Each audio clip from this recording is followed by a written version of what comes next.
Eh, Sorry, my friends. There, something very silly happened here. My mic was on mute, and I was just talking to myself. Forgive me for that, and I'd like to thank my grandson who came and told me unmute. And this we need to get used to muting and unmuting. Let's laugh over it. It's something that happens these days when you are either on virtual meetings and whatever, and you forget to unmute, then things happen. So basically, welcome to our program. Welcome to our program tonight. Let's talk with Pastor Ngwaru. For tonight, we are basically looking at resolving a stalemate in a conflict. Resolving a stalemate in a conflict. Because I've already lost a minute there, I'm not going to be going deeper into greeting one another and whatever. Please feel welcome, and I'm happy that every one of you could actually be here. Um, One thing that we need to satisfy ourselves basically is the definition. What basically is a stalemate? A stalemate can actually be a standoff or a situation that stifles the chances of actually making progress on an argument or on a matter. You know, this situation stands on the way, and both of you are stuck, and you are not experiencing progress, as it were, in the discussion that you are actually doing. I have consulted a few therapists and doctors, and tonight I would like to actually give you some few hints that I got from a therapist called Esther Esther Peril. And she actually says, you know, sometimes in conflict, our disagreements bring up our vulnerabilities to the surface, and when that happens, there's a tendency of then reacting defensively. This one is being defensive, and that one is being defensive. And all of you are doing that because you are processing this conflict through the lenses of your vulnerabilities. Like it could be your worries, it could be your fears, it could be anxiety, it could be it doesn't matter what it is, but you seem to see some negative impact that comes either with a decision or with a move or with something that needs to be done. You then become more sensitive to certain things that may actually make you vulnerable in the process. And so, what do? You then become defensive in the process, and sometimes we stop hearing what the other person is saying because we are preoccupied by our own concerns, fears, worries, anxiety, and what have you. The other thing that I also heard from Esther is basically that, did you know that sometimes when there is a stalemate, what is happening is you are actually stuck in the fight. How you are fighting, then it becomes the actual stalemate than actually what you are trying to solve. So you have an issue that needs to be discussed, that needs to be solved.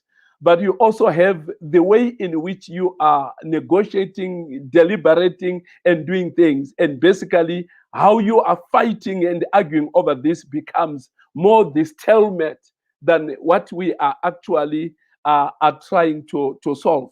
You've seen people that then get stuck in like silent treatment. They don't want to talk, they just go quiet. You ask questions, they're not prepared to answer anything, or just one word answer just to kick you off. And yet we have something that we want to discuss. We have a problem that needs to be solved, but they get in the silent mode.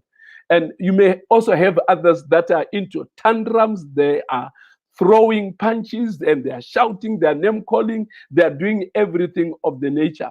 And sometimes all these things have a way of getting in the way of then discussing the issue. The issue remains unresolved because we are stuck in the method in which we are discussing issues. This is why therapist Esther would also say that it may be very, very important, irrespective of the fact that you are very correct. You are correct. And let's admittedly, sometimes you are objectively correct. But then she suggests that even if that were to be the case, it's very important. Don't die for being correct. Fine, you are correct, but why not take time to understand the other person? Take time to understand the other person, where they are coming from and where they are going. What are their concerns? What are their fears? What are their worries? Be also preoccupied by understanding what it is that is making them defensive and for us to experience a stalemate. This thing is not just happening. There are fears that should be there. There are worries that should be there. There are concerns. You may need to actually allow yourself with the other party to discuss what they seem to see as concerns, worries, and all those things. It does help. I also had the privilege of checking with Dr. Les and Leslie, doctors Les and Leslie Parrott. They also offer some kind of suggestions that are very, very important. Suggestions that are very, very important. They gave quite a number of suggestions, but let me just pick the three that I thought are very important to address the context that we are dealing with here. The first one, basically, they suggest that when there is a stalemate or there is an argument that is going on and there is an issue that you are discussing between the two of you, or maybe as a family, or maybe even at the workplace, one thing that you really want to avoid, one thing that you really want to avoid negative criticism and value judgments. And Dr. Les and Leslie Parrott suggested that when you are operating from the blame mode, you are blaming the other person, you are name calling, and you are sizing them up, and you are trying to prove how silly and stupid they are. You can only fuel the standoff situation or a stalemate, because psychologically, this person is also bound to then hit back and try to let their ego survive. Uh, let's face it, when you prove that somebody is stupid, somebody is silly, and somebody does not think, and what have you, how then do you expect to then solve a problem with a person that you have convinced that you don't think, and you are like this, you operate like a child and stuff like that? When this is your mode of addressing, definitely a stalemate is natural. It is natural to experience a stalemate, because the person you are attacking will not look at things lightly, and their ego is damaged, and they may want to at least fight back. And as a result, like we have said earlier on, you are then stuck in the in the fighting mode than in resolving any issue, because you are attacking each other and you're providing value judgments. Of course, we know people make mistakes, and sometimes the mistakes they make are very deep, and they lead to serious consequences. But to still tell them that you are stupid, you are silly, you don't think, you don't reason, and stuff like that, is will not solve the situation. It actually exacerbates the problem. And of course, then Dr. Les and Dr. Leslie Parrott suggested a certain formula of how to address an issue without attacking somebody and diffuse the tension in the whole system. They came up with a formula that they call XYZ, XYZ or XYZ, and it goes like something like this. When I am in situation X and you do Y, I feel Z. What exactly are they saying? Let me give you an example. X is the situation that both of you find yourselves in. And then Y is the behavior of the other person. And then Z is the effect that I am experiencing myself. How is this thing affecting me? So instead of condemning you, I am basically sharing with you how your behavior is affecting me, how the situation is affecting me. And you cannot say wrong when a person says, I feel disturbed, I feel anxious, I feel insecure. When you do that, you cannot say, you cannot debate that, because this is exactly what they're experiencing. So they're sharing their problem, but not your problem. They are not attacking you, but they're simply sharing with you their experience, how they're actually feeling in the whole process. I could give you an example like, look, when we come up with a family budget, which is X, and you do not honor your part of the deal in terms of bringing your salary home so that we can meet our budgetary commitments, which is Y, then what will be the Z, the effect? The effect is I then remain confused, I remain worried, and a lot of thoughts go in my mind. I'm processing a lot of things because I'm being confused, because we had actually agreed on a budget, but you are not meeting your part of the commitment.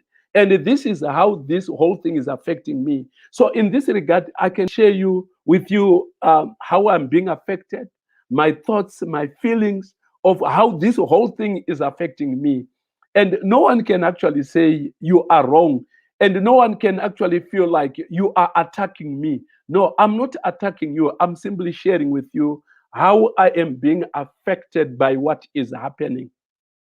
I also would like to bring out the idea where these doctors also suggest that we need to show empathy and be able to look at life from the other end. Remember, we discussed it in our previous discussion, and even Esther Perel also brought it out that even though you are correct, try to understand the other person in terms of why are they behaving in the manner in which they are behaving, to such an extent that we end up being in a stalemate. So understanding is also very key to breaking a stalemate. Um, there is also another point that really took me to town, and this is when you are in a stalemate, you are in a conflict. Um, Sometimes the temptation is to bury your emotions and not want to face them up, or not wanting to share your emotions with the other person, and thinking like, if I don't express my emotions, if I don't tell the other person my thoughts and how I feel about this whole thing and so forth, I'm sure we're going to solve this. These doctors actually say that, look, you are not bearing this thing, you're only banking it. These emotions will tend to want to be addressed at a certain time, and in most cases you would find that they will demand to be addressed at a very wrong time. It's important to seek closure to an emotion and to make sure that it is totally processed. If you feel unhappy, let the other person know that. If you feel insecure, let the other person know that. And sometimes when you feel like, look, I don't know what's happening to me, I just feel like I'm getting more and more withdrawn from you. And the way we are treating this marriage or this family or this workplace situation is causing me to withdraw. I don't want to do it, but I just feel like I'm having a disconnect with you, as far as this thing. As long as this thing happens, this is how it is affecting me. It's important, friends, even though you are Christians, you are spiritual, you are righteous, it's important to process emotions and make sure that there is a closure. Emotions that are buried, that we fear to express, will continue to keep us in a stalemate. But having said that, Sometimes when you have done everything that you can possibly do, um, there still remains sometimes this stalemate continues to be there. You are making an effort to understand, you are making an effort to express your emotions, you are doing everything on the book, like these doctors are saying, but you still discover that this stalemate may actually remain. What do you do when it gets to that point? Or what do you become helpless? Do you become hopeless? What exactly should you do? I just want to share some suggestions. These are suggestions. I am not being prescriptive, my friends. I'm not being prescriptive. These are simply suggestions. I will leave you with your helpers, with yourself, and with your therapists and psychologists to definitely look at this and see how it applies in your situation, because situations do differ from one person to another and from one conflict to another. But I'm going to share with you, especially from a biblical point of view, because I also believe in biblical therapy. And like I said, that the other in my previous discussion, that there's something that we call biblical intelligence, where our actions are informed of the Bible in terms of wisdom and knowing what to do in a particular situation. Let me give you examples of how some people in Bible times have met stalemates and how they solved them. I may also have one or two outside of the Bible, but let me give you mainly from the Bible. Number one, in any order, you may actually invite what we call third party intervention. Third party intervention. You find this in Matthew chapter 18, verse 15, going forward. That when your brother has sinned against you, go and try to seek to resolve it between the two of you, just the two of you. And don't invite audience, please, just between the. And when you have managed to win him over, you have saved your brother. But if you fail, you may then call a third party to try to help you. You know, third parties, we all have gone through life. I want to tell you that some people outside of our relationships are very useful. Very useful. Could be a friend, it could be a relative, it could be a workmate, it could be a professional person who comes in and they try to help both of you relook at how you are behaving in this conflict and help you to collaborate, to work together so that you can be more solution inclined than to remain stuck in your positions and whatever. I have seen it in my personal life. Third parties do help a great deal. I have benefited as a person, and I've also seen many people even benefiting from our ministry, from our interventions, when you try to bring the warring parties and helping them to diffuse the tension and help them to collaborate and move together nicely. Third persons may tend to help a great deal. Please, I know there are people that actually are fond of not wanting to see a therapist, not wanting to see a helper, not wanting to see an uncle. You are failing to solve a problem in this marriage. You are failing to solve a problem in this family, or maybe in your department, at the workplace. And there's an opportunity where you can actually invite someone to help you out of this, and still you remain on a stand of not, you are not solving the problem, and you don't need help, and sometimes it does complicate situations. So it's very important to invite someone. And another thing that I find to be very, very useful, and I looked at this in the Bible, is what I would like to call the move away strategy.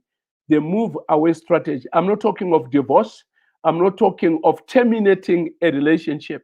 All I'm saying is, if you are stuck in a stalemate, sometimes what we have seen in the Bible is people move away from the conflict zone momentarily. You can take a walk out to go and cool down. That's moving away.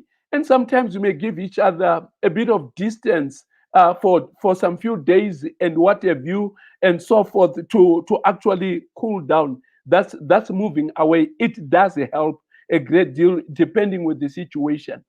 Do you remember Joseph and Potiphar's wife in the Bible, Genesis chapter 39? This woman wanted Joseph to sleep with her. She tried everything. Joseph refused. He tried everything. But at the end of the day, man, this woman was so persistent. There was a stalemate. Joseph does not want, and she wants. So at the end of the day, what happened? Joseph had to run away.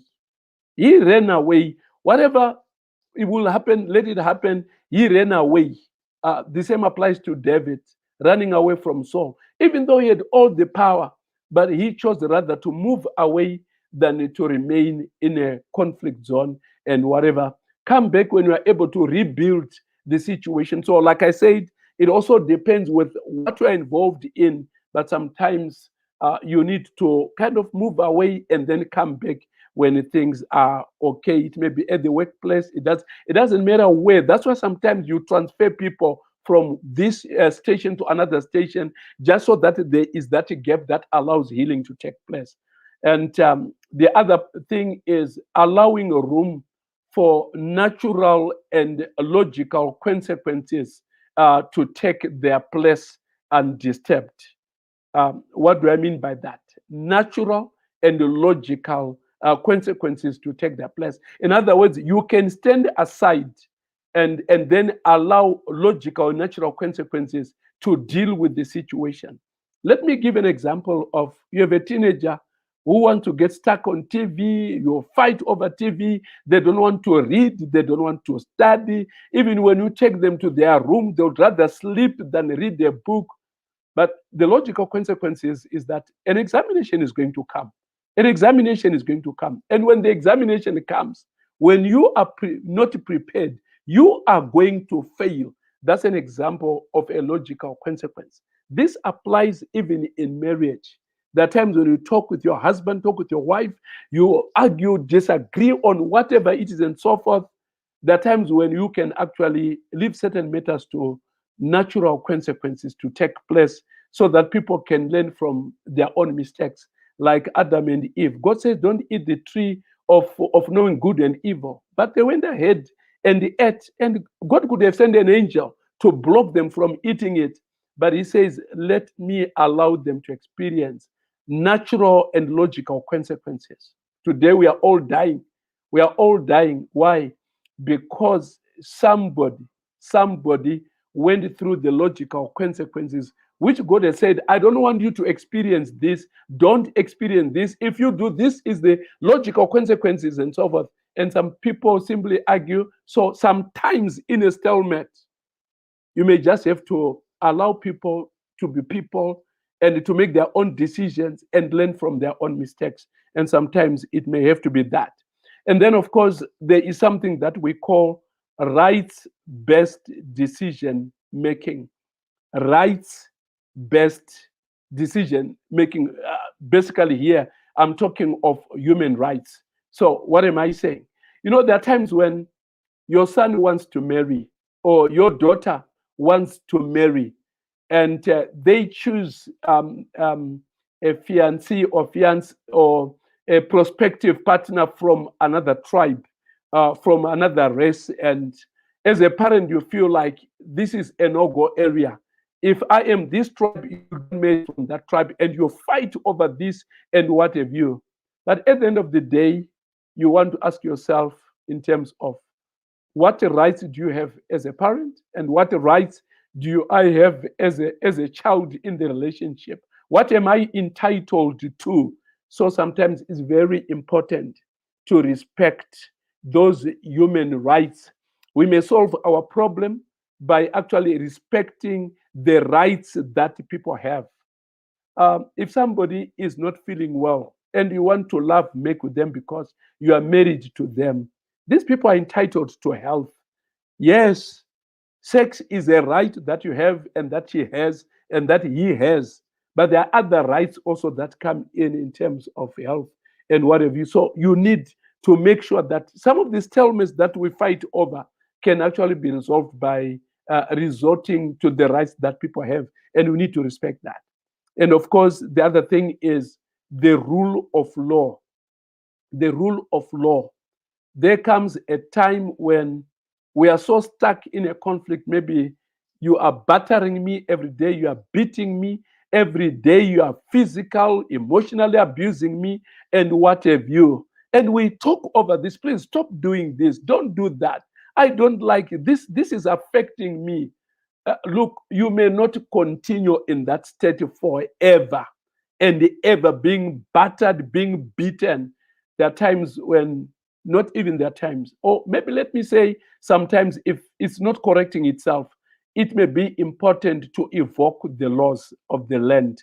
And there are times when you have to change the rules of the game, and having to report a person in terms of what they are doing to you, how they are actually interfering with the law in terms of your rights and what have you. Perpetrators need to be reported.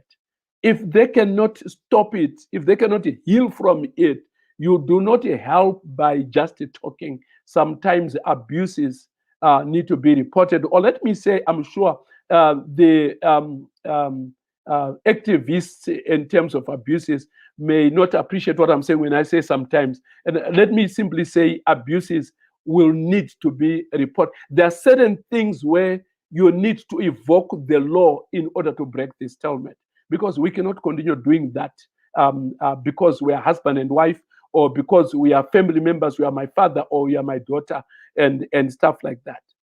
And also one other thing that I really like, and I don't know if you're going to laugh at this, is voting. Voting. In other words, bring things to a vote. If you have got any intra-group conflict, you are a family, you are fighting over, do we go to Harare for our Christmas, or do we go to Cape Town? And there's a stalemate. Others want to go to Harare, others want to go to Cape Town. There are issues that actually may need to be brought to a vote. When they are brought to the vote, and we all respect the group choice, and when we finally choose, like we are going to Cape Town, even if you were opposed of going to Cape Town, because the group is voted and the majority would want to go there, forget about your opposition and start supporting that, and we move together. I've seen in organizations sometimes where we are given the floor to argue our points and to refuse to everything. So sometimes very strongly. But I tell you what, once the vote is cast and your position has lost, it's not that you are a loser. We are a family, we're a group, we're an organization. What we need to do at that point is the resolution that we take is what we are going to support until there is a change to it. Whether you voted for it or against it, it's important to respect the vote that will have been taken, and what have you. And finally, friends, there is something that I call the calm down therapy. The calm down therapy. And this you find it in Philippians 2, verses 5 and 8, which says, let this mind be in you, which was also in Christ Jesus. Even though he was God, he did not hold on to this office of being God and dying for being God. What happened? Rather, he emptied himself and came down and was born like human, and he was born in our likeness, humbled himself to be a creature, to be a human, and whatever. And he even died the death of the cross. He was the offended one, but he was willing to come down so that we can solve this problem of sin. If you cannot come down, you remain in a stalemate. What is a stalemate? Basically, a stalemate is two people who are up there and no one is willing to come down. Are you the offended? You can come down and extend a green leaf so that we can move forward and resolve this problem. If you are the offender, you can come down and apologize and be willing to repent and to move forward. So, what am I saying? I'm basically saying that look, what Jesus demonstrated in his ministry as our Savior is the calm down therapy. If we want to solve problems in families, in marriages, and sometimes at the workplace, it's important to humble ourselves. Doesn't matter how correct you are. It doesn't matter how right you are. Let's calm down and be willing to move forward. Every one of once we do that, man, life will be totally different. We'll be confident of addressing conflicts. We can have a stalemate. We can solve them. We can move forward. I really would like to thank you for listening. I wish I had more time. I have a lot to share, but I want to tell you that when we do some of these things that I have actually shared with you, they are going to help you a great deal. Take a moment to listen to this presentation again and again. You will be surprised what good it will do to you. A stalemate is not the end of the road. It becomes an end of the road when you want to be stuck in the fight. But actually, it can be an opportunity when we actually choose to, hey, this is how we are fighting. Let's change how we are fighting and go towards resolving an issue. We have issues to resolve. Let us go there. May the Lord bless you again and again until we shall meet again next Thursday. It's a very good day to some of you, and to some of you, it's a very good night, especially those of you who are in South Africa here.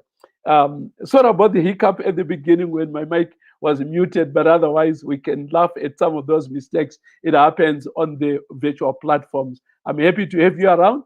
May the Lord bless you until next time. Good night and goodbye.